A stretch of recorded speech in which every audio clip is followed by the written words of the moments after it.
Out of all the upcoming innovations in science, 3D printing is a very promising technology for various industries. Theoretically, 3D printing allows virtually anyone to produce objects instantly, regardless of quantity. Once fully implemented into society, this technology could redefine food, clothing, and even medicine as we know it. Take a closer look at the 3D printing process through these facts. Manufacturers expect 6.7 million 3D printers to get shipped over the year 2020. Boeing saved $3 million from adopting 3D printing for titanium parts. General Electric expects to save between $3–5 billion over the next 10 years by switching to 3D printing for manufacturing. Predictions for 3D printing's market value by 2022 amount to $9.4 billion in the medical industry alone. The metallic 3D printing market is expected to grow to $6.6 billion by 2026. David Jones first published the concept for 3D printing in 1974. Hideo Kodama developed two methods for producing 3D plastic models in 1981. Bill Masters patented the first 3D printer in 1984. Chuck Hull developed stereolithography also in 1984. Stratasys marketed the first FDM 3D printers in 1992. The Fraunhofer Society developed selective laser melting in 1995. FDM patents expired in 2009. Manufacturers began producing metal end-use parts by 3D printing in the 2010s. Philobot developed a new system in 2012 to produce a wider variety of plastic products. Benjamin S. Cook and Manos M. Tentzeris developed a method in 2014 to produce complex electronics with 3D printing. 3D printing is also called additive manufacturing. Designs for 3D printing are first made using computer-assisted drawing (CAD). 3D printing started out only with plastics but developed to include metal and ceramics. Some scientists claim 3D printing heralds the next industrial revolution. Even the U.S. Navy studied the possibility of using 3D printing to make replacement parts.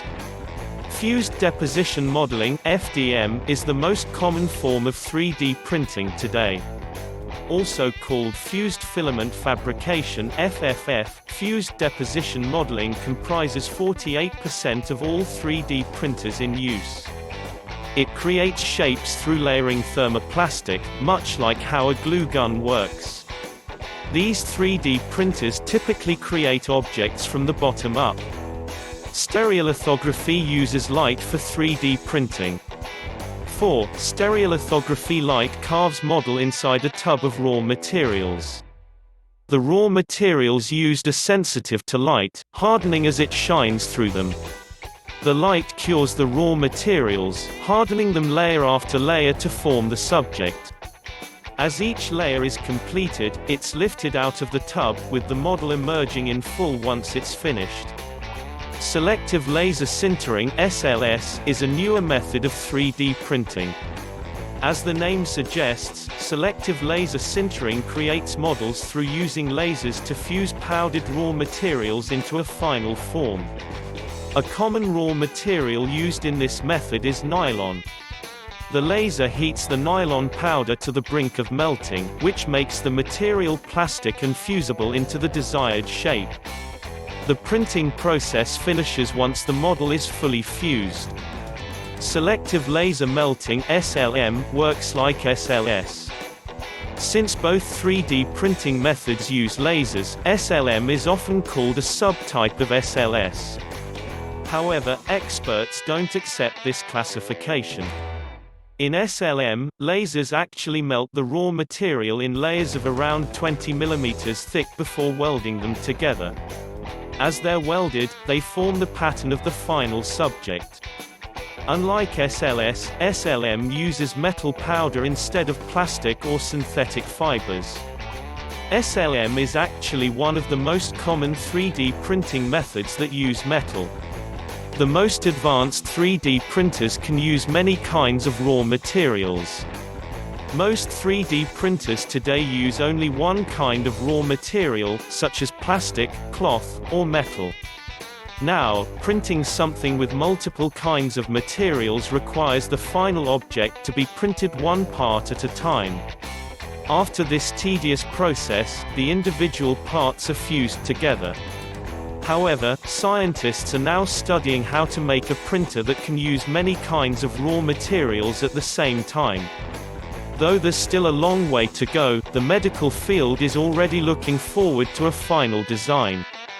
Theoretically, 3D printing of pills and other medicines will drastically lower production costs and enable greater quantities.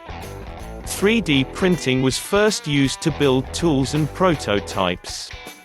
Initially, 3D printing's main purpose was for factories and engineers to make replacement tools and parts more efficiently. Early on, 3D printing was also used for making scale prototypes with greater detail and accuracy compared to other methods. It wasn't until the 2010s that high demand and more advanced technology allowed 3D printers to produce complex devices.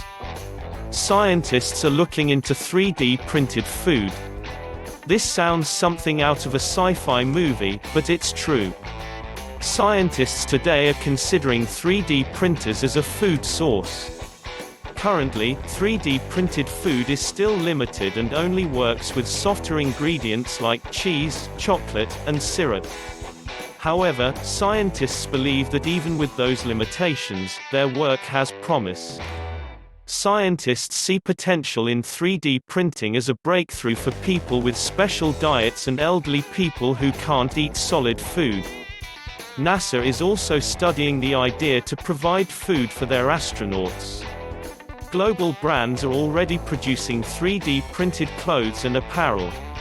Much of 3D printing's role in apparel involves producing prototypes such as women's underwear or luxury clothes, for fashion designers.